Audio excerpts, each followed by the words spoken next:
Hey guys, so I'm going to do a review on Extremely Loud and Incredibly Close by Jonathon Safran Foer. So when it happened, I was 10 and I was in 5th grade, and my teacher's name was Mr. Hickenbottom. I was in math class, and I remember the way the classroom looked like really well, and I remember exactly where I was sitting in it, and I'm not completely sure why. I didn't really understand what had happened until like a few years later. Like, I hadn't fully grasped it until a few years later. But I guess because of everything that I'd heard about it, it kind of got ingrained in my head, everything that had happened as it happened to me on that day. And I remember sitting in Mr. Hickenbottom's math class in 5th grade, and it was really weirdly early in the morning, and yet the office had a button that they could buzz every single classroom in the entire school,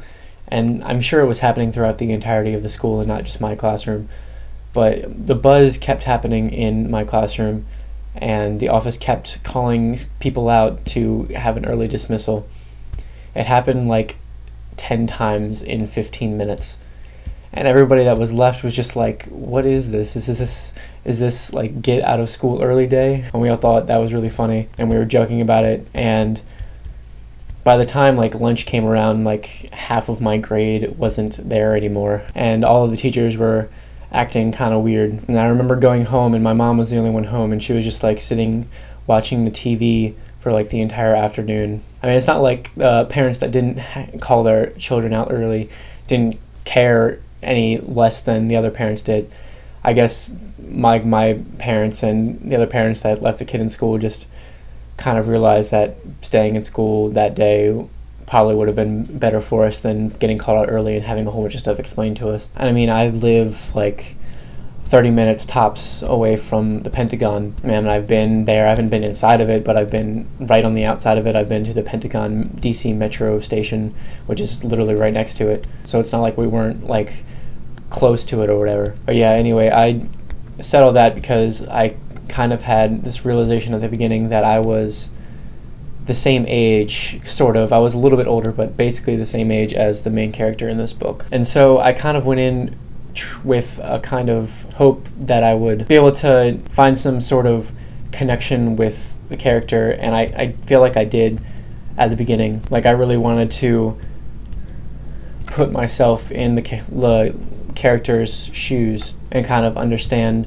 where he was coming from in all of it, knowing that I was the same age that he was when it happened. So the main character's name, his name is Oscar Schell, and he is one crazy little kid. He is one of the weirdest little kid characters in any book I've ever read. He is ridiculous, he is completely pretentious and really emotional and just kind of a little shit sometimes. And I liked it, actually, from the beginning. I really liked his character. I know a lot of people probably don't like his character a lot, but I really liked his character a lot. I thought the way Jonathon Safran Foer wrote that character from the beginning was really great. I really loved how purposefully pretentious and weird and ridiculous this kid was. And basically the idea of like the main story of the book is that this kid, Oscar, his dad was in one of the World Trade Centers when the planes hit. And it kind of goes over Oscar's reaction to this, and it kind of shows us a little bit of Oscar and his dad, Thomas, Oscar and Thomas's relationship, and we kind of get a sense of who they were in their father-son relationship. And Oscar, one day after it happens, like probably like a year later, I think, goes into his dad's old closet and accidentally breaks this vase that was in his dad's closet. And inside the vase is this envelope with a key inside of it. And written on the envelope is the word black. And Oscar kind of comes to the conclusion that black must be someone's last name. And so he kind of goes off in search of every person in New York City with the last name Black, in hopes of finding what this key goes to. He hopes to find something maybe his dad left for him to find, some sort of connection with his dad. And he meets a lot of really interesting people along the way. It kind of reminded me of this thing that's probably one of my favorite things on the internet ever. It's this photo blog on Facebook and on Tumblr called Humans of New York, and which is run by this guy named Brandon Stanton, who kind of goes around and takes these really like unassuming portraits of thousands of people in New York and like talks to them and has little interviews with them, asks them questions, and then takes a quote from them and pairs them with the picture. He actually has a book out now that's really popular. I don't have it yet, but Oscar's interactions with people in New York kind of reminded me of that a little, and I like that a lot. And then there's this character, one of the blacks that he meets, Mr. Black, who actually lives like in the apartment right above Oscar, like eventually helps Oscar. And he's a really great character. He like talks in like really loud sentences. Like every single sentence he talks with, he adds, like he has an exclamation point at the end of it. So he's just talking really loudly the entire time, and you can hear him talking really loudly in your head. And I really liked him as a character. And I really liked their like story of going out and searching for where this key goes and who the owner of the key is and how it relates to Oscar's dad. But then you get to this part in the book where there's kind of this backstory for his grandfather and his grandmother. And when you originally get to the first part of this little side story, it's his grandfather that's talking. It's kind of like his grandfather talking to Oscar's father, Thomas, before Thomas is born. Oscar's grandfather kind of has a lot of trouble with the idea of having a kid and like leaves the grandmother to take care of Thomas by herself, and he is writing these letters to Thomas, who hasn't been born yet. And at first I was like, okay, from reading Everything is Illuminated, I kind of know that Jonathon Safran Foer likes to include these little side stories and make them kind of come together and give purpose to the story as a whole. And I was like, okay, I can dig this. I'll go ahead with this. This seems interesting. Maybe it'll lead somewhere cool. And then we get to the grandmother's part, and it's implied that she's writing this letter to Oscar from like future event, like after all the events of the book happen from the future. She's writing a letter to Oscar, kind of talking about her life in this really weird way. She kind of goes through her childhood and like her relationship with Oscar's grandfather, and it's really, really crappy. Like, it's so disjointed and convoluted and just completely unnecessary. Like, it seems like when I read Everything is Illuminated, I thought Jonathon Safran Foer was using this really weird, bleak writing style to characterize the character Jonathan in Everything is Illuminated. Like, I thought that was a part of Jonathan's character. This is how Jonathan in that book sees the world. This really strange bleakness and really strange form of writing is what Jonathan as a character in Everything Illuminated is all about. But then he uses the same type of writing style in this book, and it just doesn't fit at all. And when it had purpose and Everything is Illuminated, it doesn't have any purpose here whatsoever, and it was really disappointing because it was just really stupid. Like, all of the relationships that happen within this grandfather and grandmother side story are just really bleak and weird, and like people just doing these awful things to each other for just literally no reason whatsoever. And it not only doesn't add anything to the main story, it takes away from it completely, because it's just completely unnecessary. It doesn't say anything new. It just does not do anything for the main story whatsoever, and it's just kind of a waste of time, to be honest. And I found that really, really disappointing.